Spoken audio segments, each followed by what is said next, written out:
You ever notice how the woman who spent her 20s being picky suddenly can't figure out why dating is so hard in her 40s?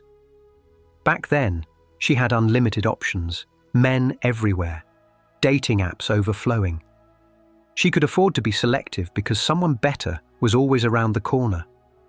Now, the apps are full of men she's not interested in. The men she wants are dating younger women, and the attention she took for granted has evaporated like it was never there. She calls it the invisibility syndrome, like men suddenly became shallow and cruel, like the market shifted against her for no reason. But here's what nobody told her. The market didn't shift. She did. Her value declined while pretending it wouldn't. And now she's competing in a game where the rules never changed. She just aged out of her leverage. Alpha lens mindset here. Let's break it down.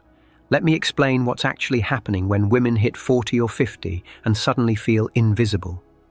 It's not that men stopped seeing them. It's that men stopped pursuing them. There's a difference. In her 20s and 30s, she was getting approached constantly.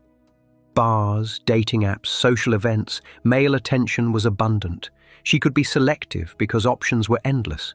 That attention wasn't about her personality or her accomplishments. It was about youth and fertility, biological attraction. And when those decline, the attention declines with them. Now she's 45, maybe divorced, maybe never married. Either way, she's entering the dating market after a long absence. And she's shocked to discover she's not a first-round draft pick anymore. She's a last-round selection that most men are passing on entirely. She calls this unfair. She calls men shallow. She talks about invisibility, like it's something that happened to her rather than something that was always inevitable. But here's the reality.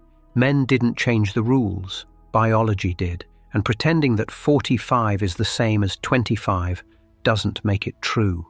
Here's something older women don't understand about why men their age ignore them. It's not cruelty, it's prioritization. Older men, successful ones who have options, are choosing peace over chaos. And older women, generally speaking, bring chaos. She's been independent for years. She has her routines, her lifestyle, her firm expectations. She's not flexible. She's not cooperative.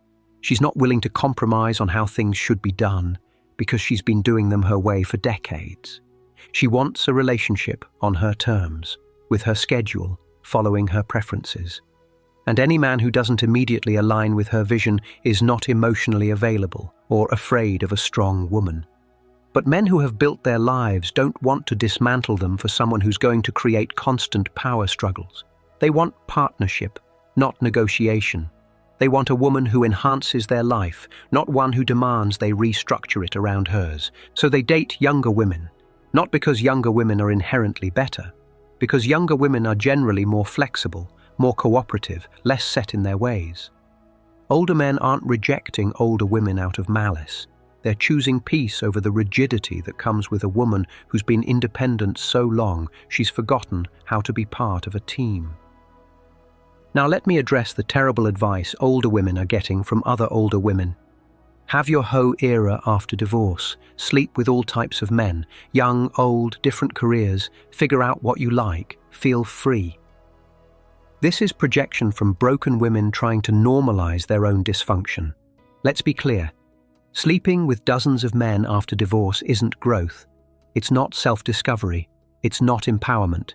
It's accumulating emotional baggage and calling it experience. Every casual encounter that doesn't lead anywhere reinforces that relationships are transactional. Every situationship that ends reinforces that commitment isn't worth pursuing. Every man who ghosts after sex reinforces that you're not worth staying for. You're not figuring out what you want. You're normalizing instability and pretending it's freedom. Men see this. They see the body count increasing. They see the emotional damage accumulating. They see a woman who's been through dozens of relationships and learned nothing except how to justify why none of them worked. That's not attractive. That's a red flag wrapped in feminist language about empowerment. Entitlement disguised as standards. Let me show you what entitlement looks like when it's dressed up as self-worth. A 50-year-old divorced woman lists her new dating rules. She's never paying her half. She refuses to teach a man how to treat her. She's not deleting dating apps after 2 dates because men have to earn exclusivity. This is entitlement, not standards, not self-respect. Entitlement. She's bringing the bare minimum, her presence, and demanding masculine provider energy, exclusive attention, and constant proof of devotion. She's offering nothing but access to a woman who's been through multiple failed relationships and learned nothing except how to demand more. Men aren't looking to audition for a high-risk role where the woman contributes nothing but expectations, where he's performing constantly to prove his worth while she evaluates him like he's trying out for a position she might not even commit to. She thinks she's protecting herself. Actually, she's pricing herself out of the market entirely. Because quality men have options. And those options include women who don't treat relationships like job interviews, where he's the only one being evaluated. Why men choose younger women. Here's the part that makes older women furious. Men their age are dating women 20 years younger, and they can't understand why. They try to reframe it as insecurity. He needs validation from a younger woman. He's afraid of a woman his own age. He can't handle my experience and independence. No. He's choosing youth, beauty, fertility, flexibility, and less baggage. It's not complicated. A 50-year-old man who's successful has options. He can date a 30-year-old who's physically more attractive, more cooperative, more flexible, and hasn't been through 3 divorces that left her bitter and resentful. Or he can date the 50-year-old with rigid expectations, emotional scars, entitlement disguised as standards, and a body that's decades past its peak. This isn't a hard decision. It's biology plus logic. When women complain about this, they're not complaining about unfairness. They're complaining that they can't compete. And instead of accepting that, they try to shame men for having preferences. But shaming doesn't create attraction. It just proves you don't understand what you're competing against.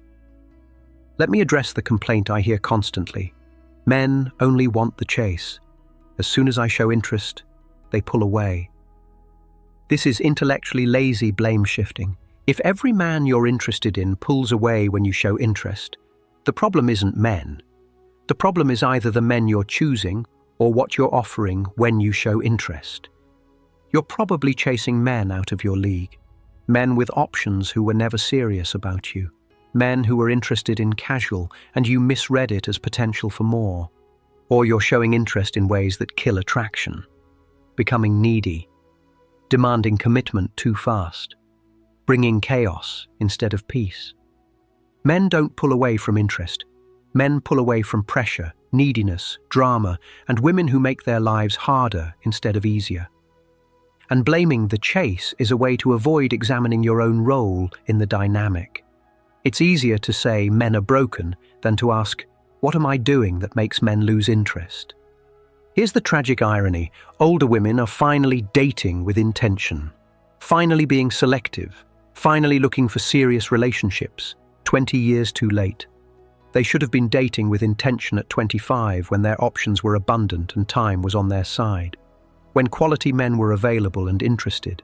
Instead, they dated casually. They explored. They weren't ready to settle down. They rejected good men for not being exciting enough. Now they're 45 and ready for commitment. But the men they want aren't.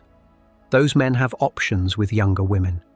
Those men have watched divorce destroy their friends and aren't interested in high-risk investments. The women who dated with intention early are married now, to men who are now successful, stable, and loyal. Men who were worth investing in when they were still building. You can't wait until your value has collapsed and then suddenly decide you want commitment. The market doesn't work that way. Let me address one last myth. The idea that a 40 or 50-year-old man who's never been married has commitment issues. Number, he has pattern recognition. He's watched divorce destroy men. He's seen his friends lose half their assets, their kids, their sanity. He's seen the family court system operate as a wealth transfer mechanism from men to women. He's dated women. He's seen the entitlement, the rigidity, the baggage, the unrealistic expectations. And he's done the math. The risk vastly outweighs the reward. This isn't commitment issues. This is discernment. This is a man who values his peace, his resources, and his freedom more than societal pressure to get married. Women call this baggage or fear. Actually, it's wisdom. It's pattern recognition that saved him from making a catastrophic mistake. And when women frame this as a problem, they're revealing they think his reluctance to commit is about him being broken, not about marriage being a bad deal for men. Here's what older women need to understand. The invisibility you're experiencing isn't unfair, it's biological reality. Male attention was based on youth and fertility. When those decline, attention declines. Your rigidity is driving men away. They're choosing peace and flexibility over power struggles with women who are set in their ways. Your hoe era isn't growth. It's accumulating damage and normalizing dysfunction. Your entitlement isn't standards.